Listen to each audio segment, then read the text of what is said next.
Halo teman-teman, kali ini kita akan membahas materi tentang teks anekdot. Teks anekdot adalah cerita singkat, lucu, dan menghibur yang biasanya berisi kritik atau sindiran terhadap suatu isu, tokoh, atau fenomena sosial tertentu, seringkali berdasarkan kejadian nyata.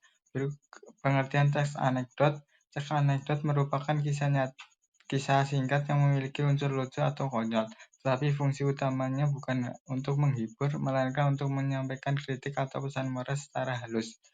Berbeda dengan humor biasanya yang murni hiburan, anekdot memiliki tujuan yang lebih dalam, seperti menyadarkan pembaca akan suatu masalah, dan ada ciri-ciri teks anekdot. Cirinya bersifat lucu, konyol, atau mengandung unsur humor untuk menarik perhatian pembaca, mengandung kritik atau sindiran, menyampaikan kritik terhadap isu politik atau hukum.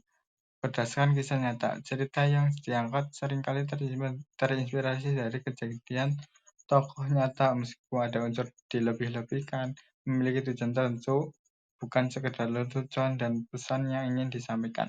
Struktur yang jelas memiliki alur cerita yang struktur abstrak, orientasi, krisis, reaksi, dan koda. Struktur teks anekdot.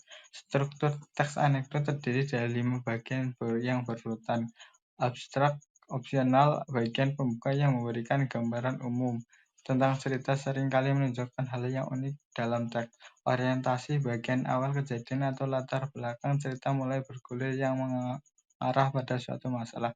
Krisis, puncak masalah atau konflik utama yang terjadi dalam cerita. Disinilah letak kelucuannya dan kekonyolan terjadi. Reaksi, bagian yang menjelaskan cara tokoh menyelesaikan masalah atau merespon krisis tersebut.